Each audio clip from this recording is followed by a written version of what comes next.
हमें पता चलता है कि इनकी तबीयत काफी ज्यादा खराब रहती थी, लेकिन अब भी वो पता नहीं कैसे ठीक हो चुकी हैं। परिस्थिति सोच रही होती है कि क्यों वो उन्हें ड्यूक लपेलियन कह रही हैं, जबकि उन्हें काफी समय पहले ही ग्रैंड ड्यूकडम दे दिया गया है। यानी कि अब ये ग्रैंड ड्यूक है, ना कि बस ड्यूक। थियोडर प्रिंसेस से पूछता है कि वो क्या कर सकता है। प्रिंसेस काफी गुस्से से उससे कहती है, क्या ये सच है कि तुमने किसी और से शादी कर ली है? लेकिन तुम्हें पता होना चाहिए कि कोई भी तुम्हें मुझसे ज्यादा प्यार नहीं करेगा। पैराशती सोचने लगती हैं कि मुझे लगता था कि हिज मैजेस्टी हैं जो कि शादी को पुश कर रहे हैं, लेकिन ऐसा लगता है कि प्रिंसेस भी ऐसा ही चाहती थी। प्रिंसेस गुस्से से कहती हैं कि ये तुम्हें ही होना है, तुम मेरे हो और तुम हमेशा मेरे ही रहोगी। तभी वो पैराशती की तरफ देखती है और चिल्लाते हुए उसके पास जाने लगती है, लेकिन तभी वहाँ पर थियोडर की बड़ी बहन सियोर से आती है। वो कहने लगती है कि मुझे माफ कर दीजिएगा, लेकिन बहुत सारे लोग यहाँ पर इकट्ठा होना चालू हो गए हैं और ये एक व्यक्ति है जिसकी अभी अभी शादी हुई है, तो ऐसा चिल्लाना थोड़ा अजीब है। क्या हो अगर सब ने इस नज़ारे को देख लिया तो, योर हाइनेस? थियोडर भी उन्हें एक्सक्यूज करने के लिए कहकर वहाँ से पैराशती को लेकर जाने लगता है। प्रिंसेस एकदम पागलों की तरह कहती हैं कि मेरी बात याद रखना, मैं तुम्हारे बगैर नहीं रह सकती हूँ और तुम भी जल्द ही जान जाओगे कि तुम्हें मेरी जरूरत है, क्योंकि हम लोग कभी भी एक दूसरे के बगैर खुश नहीं रह सकते। ये सब देखकर पैराशती सोच रही होती है कि मुझे कभी नहीं पता था कि प्रिंसेस ग्रैंड ड्यूक के बारे में इतनी ज्यादा सीरियस है। प्लीज बस 1 साल और रुक जाइए, योर हाइनेस। इस सीन में हम कैरेज में देखते हैं कि थियोडर पैराशती के साथ सियोर से भी होती हैं। पैराशती को ये तो नहीं पता था कि ये थियोडर की बड़ी बहन है, लेकिन ये जरूर पता था कि ये परिवार का एक और सदस्य है, क्योंकि ये उन दोनों के साथ कैरेज में बैठी हैं। पैराशती उन्हें थैंक यू करती है। तभी थियोडर कहता है कि ये मेरी बड़ी बहन है। वो दोनों एक दूसरे को इंट्रोड्यूस करते हैं। तभी सियोर से पूछती है, तो तुमने थियो से शादी क्यों की? थियोडर कहने लगता है कि मैंने तुम्हें बताया तो था कि ये लव एट फर्स्ट साइट था। सियोर से चिढ़ते हुए कहने लगती हैं कि कोई बुद्धू ही उस बात पे विश्वास करेगा। अगर तुम्हारा गोल सबको बेवकूफ बनाना था तो तुम्हें एक अच्छा काम करना चाहिए था। पूरे एम्पायर को पता है कि तुमने इतने जल्दी में शादी बस एम्परर की बेटी को अवॉइड करने के लिए की है, और क्या तुम्हें इसे इतना ज्यादा ऑब्वियस करना था? तुम जरूर एम्परर को बताना चाहते होगे कि मैं इतने जल्दी से शादी इसलिए कर रहा हूँ क्योंकि तुमने कोशिश की जबरदस्ती अपनी बेटी की शादी मुझसे करवाने की। तो तुम्हें कैसा लगा? ये इससे ज्यादा साफ नहीं हो सकता। तुमने हमारे परिवार को शर्मिंदा किया है। ये सुनने के बाद पैराशती ड्यूक की तरफ देखने लगती है कि कुछ तो बोलो। तभी वो ध्यान देती है कि लपेलियंस काफी टाइट कपड़े पहनते हैं, और वो ये भी देखती है कि सियोर से को अनकंफर्टेबल महसूस हो रहा होता है, इसलिए ताकि थोड़ी सी हवा अंदर आ सके वो विंडो को खोलने लगती है। लेकिन तभी कैरेज चलता है और पैराशती के बाल सीधा ड्यूक के मुंह पे लगते हैं, जिसके बाद वो उनसे माफी मांगने लगती हैं। और यहाँ सियोर से हंस हंस के हालत खराब हो रहा होता है। वो कहती है कि थियो, मुझे मानना पड़ेगा कि तुम्हारी ये न्यू वाइफ काफी ज्यादा फनी है, और इस तरह वहाँ का मूड थोड़ा सा हल्का हो जाता है। अगले सीन में वो लोग पहुंच गए होते हैं। तभी एक नाइट आके बताता है कि हम लोग पहुंच तो गए हैं, लेकिन एक दिक्कत के कारण हम लोग अंदर नहीं जा पा रहे हैं। तभी ड्यूक कहता है कि सेल्फियस वापस आ चुका है। पैराशती सोचते है कि सेल्फियस ये तो ड्यूक का वारिस है। तभी वो वहाँ पर शिव को भी देखती है। थियोडर पूछता है कि क्या तुम उसे जानती हो? तो पैराशती अपना सिर हिलाती है। हम देखते हैं कि शिव वहाँ पे तमाशा कर रहा होता है कि उसे पैराशती से मिलना है, जबकि उसे सेल्फियस मना करता है। फिर भी वो जबरदस्ती अंदर घुसने लगता है। ये देखकर सेल्फियस को इतना गुस्सा आता है कि वो तलवार निकाल कर उसे मारने के लिए आने लगता है, लेकिन तब भी वहाँ पर ग्रैंड ड्यूक आते हैं और उसे रोक देते हैं। वहाँ पर पैराशती भी आती है, जिसे देखकर शिव कहने लगता है कि प्लीज हमें बात करने की जरूरत है। तो वो कहती है कि मैंने तुम्हें पहले ही कह दिया है कि मैं तुमसे प्यार नहीं करती। शिव चिल्लाने लगता है कि कैसे ऐसे अचानक से तुम ऐसा कर सकती हो। तभी उसकी नजर थियोडर पे जाती है, जो कि उसे गुस्से से देख रहा था। वो कहने लगता है कि जल्दी यहाँ पर एक फेस्टिवल होगा, लेकिन पहले जो नाइट बैचलर्स हैं वो एक परेड करेंगे और मैं भी वहाँ पर होऊंगा, तो मुझे देखने के लिए आना। ये सुनने के बाद थियोडर कहने लगता है कि मैं अब इस पागल की बातों को और सहन नहीं कर सकता। क्या तुम चाहते हो कि मैं तुम्हें तुम्हारे पोजीशन से हटा दूं? फिर वो उसे बाहर फेंकवा देता है। आगे वो पैराशूटी से पूछता है कि क्या ये वही आदमी है जो कि तुम्हारा मर्डर करेगा? पैराशूटी हाँ कहती है तो थियोडर कहता है कि मैं वो अपने दिमाग में रखूंगा।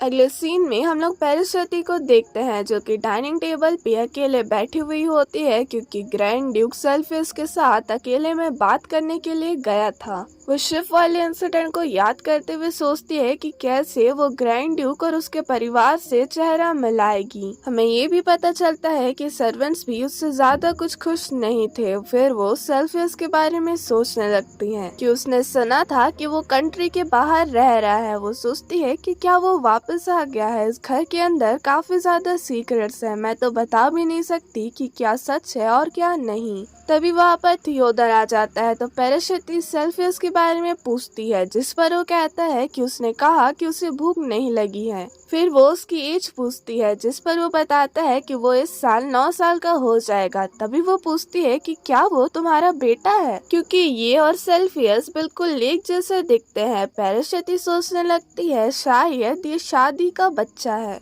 अब जब मैं इसके बारे में सोच रही हूँ तो वो रूमर्स कि इन्हें औरतों में कोई इंटरेस्ट नहीं है, शायद वो सच ना हो। थियोडर कहने लगता है कि मुझे लगता है कि तुम्हें ये बात जाननी चाहिए क्योंकि तुम मेरी पत्नी होगी, भले ही 1 साल के लिए ही क्यों ना हो। सेल्फियस मेरे बड़े भाई का बेटा है। ये सुनने के बाद पैराशूटी शर्माने लगती है कि वो क्या सोच रही थी और असली बात क्या है। फिर वो उसके भाई के बारे में पूछने लगती है, जिस पर थियोडर बताता है कि उसका भाई अब नहीं रहा और उसकी पत्नी ने सेल्फियस को छोड़ दिया और यहाँ से चली गया और उसके बाद से थियोडर ने उसे अडॉप्ट कर लिया और अपना वारिस बना दिया। पैराशूटी सोचने लगती हैं कि ये परिवार अपने आप में रहने के लिए जाने जाता है, लेकिन ये कैसे पॉसिबल है कि इसके बारे में एक भी बात बाहर नहीं गई है। थियोडर आगे कहता है कि मैं सेल्फी को वापस कंट्री में भेज दूंगा तो तुम्हें परेशान होने की जरूरत नहीं है। पैराशूटी को काफी अनकंफर्टेबल महसूस होने लगता है तो वहाँ से वो परमिशन लेकर चली जाती है। रास्ते में वो सोचने लगती है कि उसने फिर से गड़बड़ कर दी। मुझे लगता है कि मैं चीजों को और बेकार बना रही हूँ। मैं जितना ज्यादा मेहनत कर रही हूँ, मैं सोचती हूँ कि उस बच्चे की हालत क्या होगी। तभी वो एक मेड को देखती है। वो पूछती है कि तुम यहाँ पर क्या कर रही हो और ये किसका कमरा है। वो मेड बताती है कि ये मास्टर सेल्फियस का कमरा है और यहाँ पर मैं उन्हें खाना देने के लिए आई हूँ, लेकिन वो दरवाजा नहीं खोल रहे हैं। पैराशूटी सोचती है कि वो जरूर काफी ज्यादा नाराज होगा क्योंकि उसे काफी घंटों से डांट पड़ रही थी और ऐसा कुछ होता ही नहीं। अगर शिफ यहाँ पर नहीं आया होता तो फिर वो उस मेड को खाना छोड़कर उसे जाने के लिए कहती है।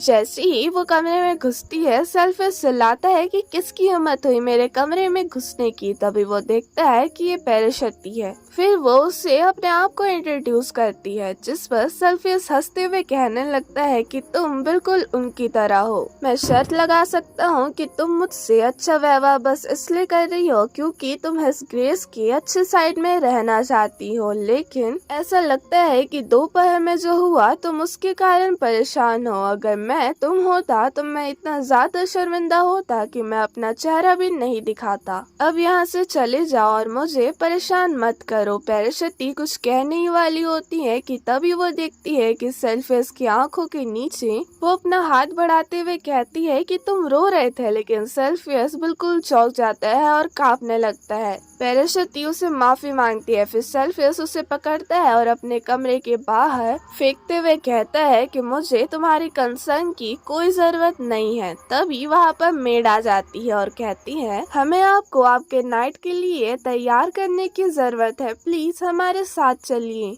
ये सुनकर पैराशूटी शॉक हो जाती है। अगले सीन में वो सोच रही होती है कि मैं तो इसके बारे में बिल्कुल भूल ही गई थी, लेकिन मैं श्योर हूँ कि कुछ भी नहीं होगा क्योंकि ये शादी बस एक समझौता है और वैसे भी ग्रैंड ड्यूक औरतों में इंटरेस्टेड नहीं है। तभी वहाँ पर थियोडर आ जाता है। वो सोचने लगती है कि ऐसा लगता है कि वो अभी नहाया है, लेकिन क्यों? वेल ये नेचुरल है कि वो अभी नहाया है, ये नेचुरल है। वो घबराते हुए कहने लगती है कि तुम जरूर चौंक गए होगे, मुझे माफ कर दो, उन्होंने मुझे जबरदस्ती यहाँ पर भेज दिया। फिर वो वहाँ से ये कहकर जाने लगती है कि उसे एक दूसरा कमरा मांग लेना चाहिए, जिस पर थियोडर उसे रोकते हुए कहता है कि तुम्हें क्या लगता है तुम कहाँ जा रही हो? अगर हमारे रात के बारे में जो न्यूज है वो बाहर चला गया तो लोग हमारी शादी के ऊपर शक नहीं करेंगे, और अगर मैं नाटक करूँ कि मैं तुम्हें मिस कर रहा हूँ हमारे कॉन्ट्रैक्ट के खत्म होने के बाद भी, तो हिज मैजेस्टी अपनी बेटी की शादी को मेरे ऊपर फोर्स नहीं कर पाएंगे। तो इस कारण जब तक हम लोग शादीशुदा हैं तो हम लोग को एक ही कमरे में रहना होगा, लेकिन परेशान मत हो, मैं कुछ भी नहीं करूँगा। पैरिस्ती कहती है तो मैं कहाँ पर सोऊं? मैं सोफा का इस्तेमाल कर सकती हूँ अगर। थियोडर कहता है अगर तुम चाहती हो तो, लेकिन मैं तुम्हें एडवाइस करूँगा कि आज की रात हम लोग एक ही बेड पे सोएं,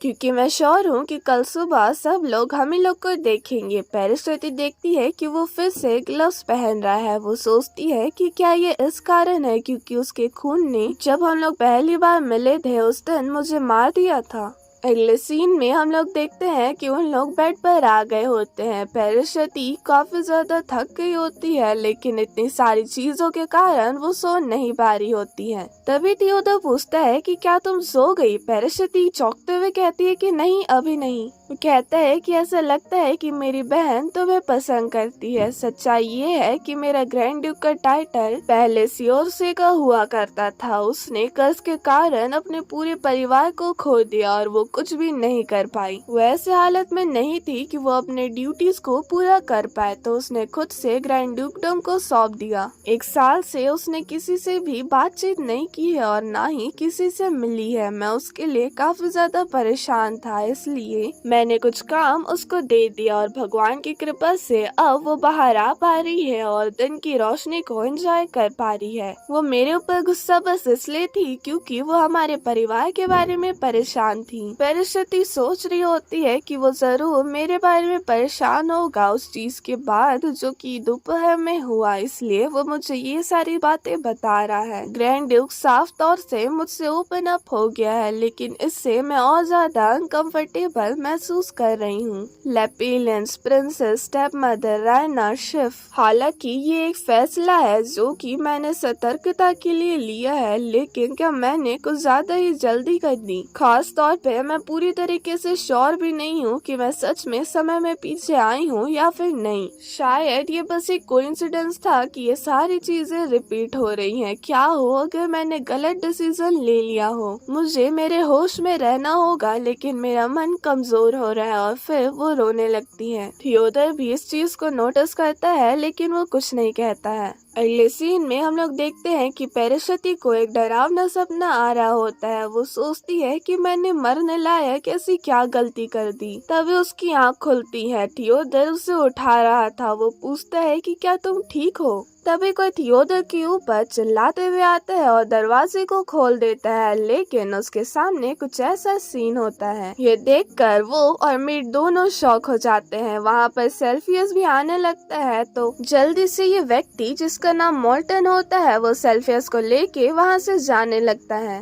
तभी पैरिस्ती ड्यूक की तरफ देखती है। फिर वो नोटिस करती है कि वो कौन से हालत में है और एकदम जोर से चिल्लाती है। और आगे हम लोग देखते हैं कि वो थियोडर को एक एल्बो मार देती है। अगले सीन में वो सोच रही होती है कि मैं यहाँ पर कर क्या रही हूँ? मैं जब से आई हूँ यहाँ पर परेशानी पैदा कर रही हूँ। अब से मैं बस शांति से बैठे रहूंगी। वहाँ पर मोल्टन थियोडर के ऊपर चिल्ला रहा होता है कि जैसे ही मैं गया तुम यहाँ पर शादी कर दी और वगैरह वगैरह। तभी वो उसके चेहरे के ऊपर के निशान को नोटिस करता है। वो पूछने लगता है कि ऐसा कैसे हुआ, और वहाँ पैरिस्ती अपना मुंह मोड़ लेती है। वो उसके हाथ को हटाते हुए कहता है कि एक और कैरेज तैयार कर दो मोल्टन। सेल्फियस आज कंट्री को वापस जा रहा है। सेल्फियस इस सुनकर चौंक जाता है। वो कहता है कि मुझे माफ कर दीजिए बिना बताए यहाँ पर आने के लिए, लेकिन क्या मैं यहाँ पर रह नहीं सकता? मैं एक चूहे की तरह शांति से रहूंगा। मैं वादा करता हूँ मैं सच में कल उस नाइट को मारना नहीं चाहता था, मैं बस गुस्सा हो गया था। तभी थियोडर कहने लगता है कि मुझे लगता है कि मैंने पहले ही साफ तौर पे कह दिया दिया था। अगर उसके कारण तुम्हें चोट लग जाती तो हमारे परिवार का सीक्रेट बाहर आ जाता। तुम यहाँ से वापस लौट जाओगे अगर तुम सच में रिग्रेट करते हो तो।